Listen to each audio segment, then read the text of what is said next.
അസ്സലാമു അലൈക്കും വറഹ്മത്തുള്ളാഹി വബറകാതുഹു. പിർഷത്തെ മോമിനിങ്ങളെ, ഇണ്ടത്തെ ജാവു സഫർ തിങ്ങളുടെ അവസാനത്തെ പൊതനാസെ ജാവായിട്ടിക്കത്. ഞങ്ങളുടെ ഭാഷയിൽ ലാസ്റ്റ് പൊതനാസക്ക് ഒടുക്കത്തെ പൊതനാസ ചൊല്ലാം. സാധാരണമായിട്ട് നിങ്ങൾ എല്ലാ സമയത്തും കേട്ടുകൊണ്ടിരിക്കുന്ന ഒരു പലക്കായിട്ടിക്കട് ഒടുക്കത്തെ പൊതനാസയുണ്ട്. ഈ ഒടുക്കത്തെ പൊതനാസ അഥവാ ലാസ്റ്റ് പൊതനാസയുള്ള വിശേഷത്തെ എന്തേ, അറബി തിങ്ങളിലുള്ള എല്ലാ അവസാനത്തെ പൊതനാസവും നെഹ്സ്ര നാളുണ്ട് ഞങ്ങൾക്ക് ഇസ്ലാം പഠിപ്പാട്ടിയത്. നെഹ്സ്ര നാൾ ചൊന്നുണ്ടായെങ്കിൽ ആ നാൾ രണ്ട് ഏതെങ്കിലും ഒരു ശുഭ കാര്യമാക്കുന്നത് അത്ര നല്ലല്ല. ഞങ്ങളുടെ ലൈഫിൽ ജീവനത്തിൽ ബർക്കത്ത് കിട്ടണോണ്ട് വിചാരിച്ചിട്ട് സന്തോഷം കിട്ടണോണ്ട് വിചാരിച്ചിട്ട് ആക്കടെ ഒരു സ്വരം നെഹ്സ് ഉള്ള നാളിൽ ആക്കരുത്, നല്ലതല്ലാണ്ടുള്ളതായിട്ടിക്കട് ഈ നെഹ്സ് കൊണ്ടുവരും ഞങ്ങൾ ഉദ്ദേശിക്കും. അപ്പോൾ അശുഭം ഉള്ള നാളുങ്ങ എല്ലാ തിങ്ങളിലും ഉണ്ടുള്ളത് ഞങ്ങൾക്ക് ഇസ്ലാം പഠിപ്പാട്ടിയത്. ശുഭനാളിൽ ഏതൊരു കാര്യമാക്കണമെങ്കിലും അത് ബർക്കത്തായിട്ട് വരും. അശുഭനാളിലാക്കിണ്ടായെങ്കിൽ തിൽ ബർക്കത്ത് കുറോടിയാവും. അതുകൊണ്ടിട്ട് സാധാരണ ഞങ്ങൾ ഏത് നല്ല കാര്യമാക്കുമ്പോഴത്തേക്കും നാൾ നോക്കുന്ന ഒരു കാര്യക്രമം ഉണ്ട്. അതൊക്കെ പരിശുദ്ധ ഇസ്ലാമിൻ്റെ ബെമ്പറുകൊണ്ട് മഹാന്മാരായ ആൾമാർ ഞങ്ങൾക്ക് ഇങ്ങനെ പഠിപ്പാട്ടിരാറ്. ഇപ്പം ഞങ്ങൾ ചൊല്ലോ പോണ്ടേ ഒടുക്കത്തെ പൊതനാസായ ചൊന്നെങ്കിൽ സഫർ തിങ്ങളുടെ ലാസ്റ്റ് പൊതനാസായിട്ടിക്കത് ഇണ്ട് ജാവും. ഇതിപ്പോൾ ഞങ്ങൾ പ്രവേശാക്കിയത് സഫർ തിങ്ങളുടെ ലാസ്റ്റ് പൊതനാസിക. അപ്പോൾ ഈ പൊതനാസിക വിശേഷത്തിൽ എന്തെങ്കിൽ വലിയൊരു നെഹ്സുള്ള നാളായിട്ടിരിക്കുന്നത് വർഷത്തിൽ ഇത്. അതുകൊണ്ടിട്ട് ഈ നാളിൽ ഏതൊരു നല്ല കാര്യം ആക്കരുത് അത്ര നല്ലല്ല. നല്ല കാര്യം ആക്കിയിട്ടുണ്ടായെങ്കിൽ അതിൽ ബറക്കത്ത് നഷ്ടപ്പെട്ടു പോകും, സമൃദ്ധിക്കലായിട്ടുള്ളതായിട്ടിരിക്കുന്നത് ഉലമായുടെ അഭിപ്രായം. അള്ളാഹുടെ ഇത്രമാ അദാബ്, മുസീബത്ത്, ആഫത്ത് ആകാശലോകത്തെ ഭൂമിക്ക് ഇലിയുടെ നാളായിട്ടിക്കട് സഫർ ലാസ്റ്റ് പൊതനാസായിട്ടുണ്ട്. അതുകൊണ്ടിട്ടു അങ്ങനത്തെ മുസീബത്ത് ആഫത്തല്ല വിപത്തുങ്ങ ഇറങ്ങുമ്പോഴത്തേക്കും അതിനെ തൊട്ട് ഞങ്ങൾ സലാമത്താവും. ഞങ്ങൾക്ക് ആ വിപത്ത് ബാധിക്കാണ്ടിക്കും എന്തിനുള്ള സ്വറാക്കറുണ്ടു വലിയ ഉസ്താദുമാർ ഞങ്ങളെ കിതാബുകളിൽ എഴുതി വെച്ചിടാറ്.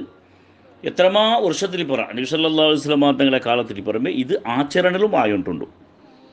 അതുകൊണ്ടിട്ടു നാളത്തെ പോലും പൊതനാസിരെ പോലും ഈ വയസ്സ് കേൾക്കടങ്ങ പോലും മന്ത കേൾക്കണമെങ്കിൽ ആ സമയത്ത് സൂര്യോദയത്തിൽ പിന്നെ സൂര്യാസ്തമാനം അവിടുത്തെ ഇടയിൽ ആക്കിടെ ചില വിശേഷമായ ദിക്ർ, ദുആ, ചില ക്രമത്തെ ಬಗ್ಗೆ ഞങ്ങൾക്ക് മഹാന്മാർ പഠിപ്പാട്ടിരാറ്. ഒന്നാമതായിട്ട് ഞങ്ങളുടെ യാസീൻ ഓതുന്നു. യാസീൻ ചൊന്നെങ്കിൽ വലിയ മഹത്തുള്ളൊരു സൂറത്തു യാസീൻ ലിമാ ഖുരിഅ ലഹു. ഏത് കാര്യത്തിൽ യാസീൻ ഓതുറാറ അതിൻ്റെ പ്രതിഫല അതിൻ്റെ ഫല കിട്ടുന്നുണ്ട് നബി സല്ലല്ലാഹു അലൈഹി വസല്ലം തങ്ങൾ പഠിപ്പാട്ടിൽ. ഞങ്ങൾക്ക് പഠിച്ചവനെ ഇണ്ട് ഇറങ്ങടെ എല്ലാ വിപത്തിനെ തൊട്ട് ഞങ്ങൾ അള്ളാഹു എനി സലാമത്താക്കുന്നുണ്ടുള്ള നീയത്തിൽ യാസീൻ ഓതിയെങ്കിൽ അത് ഞങ്ങൾക്ക് കിട്ടും. യാസീൻ ഓതുമ്പോഴത്തേക്കും സാമാന്യമായിട്ട് യാസീൻ ഓതിരെ പോലെയല്ല, ചെറിയൊരു ഡിഫറൻസ് അതിലുണ്ട്. യാസീനിൽ സലാമും കോലം റബ്ബിർ റഹീം ചൊല്ലൊരു ആയത്ത് പറയുമ്പോഴത്തേക്കും അവിടെ സ്റ്റോപ്പാക്കിയിട്ട് 313 വട്ടം അതിൽ റിപ്പീറ്റ് ആക്കണം. എണ്ണിട്ട് 313 വട്ടം അതിൽ ആവർത്തനാക്കിയിട്ട് 313 ടൈംസ് അതിൽ ആവർത്തനാക്കിയിട്ട് പിന്നെ യാസീൻ പൂർത്തിയാക്കി പിന്നെ ദ്വാരക്കണം.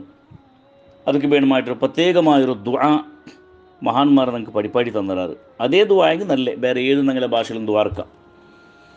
ആ ദുആ ഏത് ചൊന്നെങ്കിൽ അല്ലാഹുമ്മ യാ ഷദീദൽ ഖുവാ വയാ ഷദീദൽ മിഹാൽ യാ അസീസു ദല്ലത് ലിഇസ്സതിക ജമീഉ ഖൽഖിക ഫക്ഫിനി ശർറ ഖൽഖിക യാ മുഹ്സിനു യാ മുജ്മിലു യാ മുൻഇമു യാ മുഫ്ദിലു യാ മുക്രിമു യാ മൻ ലാ ഇലാഹ ഇല്ലാ അൻത ബിറഹ്മതിക യാ അർഹമർ റഹീമീൻ اللهم بسر الحسن وأخيه وجده وأبيه اكفني شر هذا اليوم وما ينزل فيه يا كافي فسيكفيكهم الله وهو السميع العليم وحسبنا الله ونعم الوكيل ولا حول ولا قوة إلا بالله العلي العظيم وصلى الله تعالى على سيدنا محمد وعلى آله وصحبه وسلم ചൊല്ലതായിട്ട് ദുആ.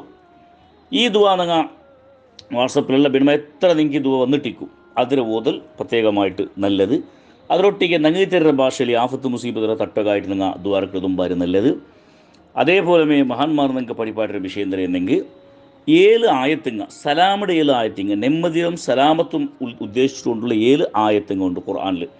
ആ 7 ആയത്തുങ്ങ ചമ്മയുണ്ട്. അതിൽപ്പെട്ട 7 ആയത്തുങ്ങളെ ഞങ്ങളൊരു സാണ് ചൊന്നിട്ടുണ്ടെങ്കിൽ ഒരു കുപ്പിയുടെ പ്ലേറ്റ്, ഗാജിന പ്ലേറ്റ് അതിൽ എഴുതിനെന്ത് നിങ്ങൾ സാധാരണ ഇങ്ക് പെൻ ഉപയോഗിക്കുന്ന ഷായിലാവലെ അറബി ഷായിൻ്റെ ഒന്ന് കിട്ടും. അതിന്നെങ്കിൽ അതില്ലാണ്ടെങ്കിൽ നിങ്ങൾ സാഫ്രോൺ ചൊല്ലാറ് കുങ്കുമത്തെ പൂ, ഈ സാഫ്രോൺ പിന്നെ പനനീർ, റോസ് വാട്ടർ ഇത് രണ്ടും മിക്സ് ആക്കിയിട്ട് അതിലും എഴുതാം. ಅದು ಜಂಡು ಇಲ್ಲ ಅಂಟಾಂಗ ಅವತ್ತು ತೇನಿಂದ ಅಂಟಾಂಗ ತೇನ್ಲಿಲ್ದ എഴുതുന്ന ആയത്ത് ഇത്. സലാമുൻ ഖൗലൻ മിർ റബ്ബിർ റഹീം ഒന്ന്, സലാമുൻ അലാ നൂഹിൻ ഫിൽ ആലമീൻ രണ്ട്, സലാമുൻ അലാ ഇബ്രാഹിം മൂന്ന്, സലാമുൻ അലാ മൂസ വ ഹാറൂൻ നാല്, സലാമുൻ അലാ ഇല്യാസീൻ അഞ്ച്, സലാമുൻ അലൈക്കും ത്രിബുത്തും ഫദ്ഖുലൂഹ ഖാലിദീൻ ആറ്, മിൻകുല്ലി അംരിൻ സലാമുൻ ഹിയ ഹത്താ മത്ലഇൽ ഫജ്ർ ഏഴ്. ഇത് ഒണ്ടി അക്ഷരത്തിൽ എഴുതണം. ഇപ്പോൾ സാധാരണ ആൾമാർ ഇത് ചിലപ്പോൾ കഷ്ടമാവും. ആരെങ്കിലും ഉസ്താദുമാരമ്മ തെരഞ്ഞെടുക്കുന്ന സഹായം എടുത്തിട്ട് ഒണ്ടി അക്ഷരത്തിൽ അക്ഷരം തിരിച്ചുണ്ടായെങ്കിൽ എഴുതുന്ന ഉസ്താദ്മാർ പിടിക്കും. അത് നിങ്ങൾ എഴുതിയിട്ട് അതിനെ തണ്ണിയിൽ ശുദ്ധമായ തണ്ണിയിൽ മായിച്ചിട്ട് കുടിച്ചിട്ടായെങ്കിൽ ഈ ചൊല്ലിയുടെ എല്ലാ ആഫത്തിനെയും തടയുക കാരണമുണ്ടു. മഹാന്മാർ പഠിപ്പാട്ടിരാറ് വലിയ ഉസ്താദുമാർ ഉലമാക്കന്മാർ ആ സ്വറ ഈ സഫർ ലാസ്റ്റ് 14 അണയ്ക്കൊണ്ടിരുന്നാറുണ്ടും കൂടി കിതാബിൽ കാണുക സാധ്യമുള്ളൂ. അതേപോലെ ഇണ്ടത്തെ നാളിൽ കഞ്ഞി ചക്കര കഞ്ഞി ദാന ചെയ്ത ആദത്തുണ്ടു. അതേപോലെ അന്നദാന പൈസ ദാന ദാനധർമ്മ എല്ലാ ആഫത്തിനെ തടയിട്ട് പ്രത്യേകമായ ഹദീസുണ്ടു. അതുകൊണ്ടിട്ട് ഇതെല്ലാം ഇങ്ങനത്തെല്ലാം ദാനധർമ്മമാക്കിയിട്ട് ദുആ ചെയ്തിട്ട് ഈ നാളുടെ ആഫത്തിനെ തൊട്ട് സലാമത്താകൂ. ഞങ്ങൾ എല്ലാവരും ക്ഷമിക്കണു. അള്ളാഹു നിങ്ങൾക്ക് തൗഫീഖ് ചെയ്തിട്ട്. വസ്സലാമു അലൈക്കും വറഹ്മത്തുള്ളാഹി വബറകാതുഹു.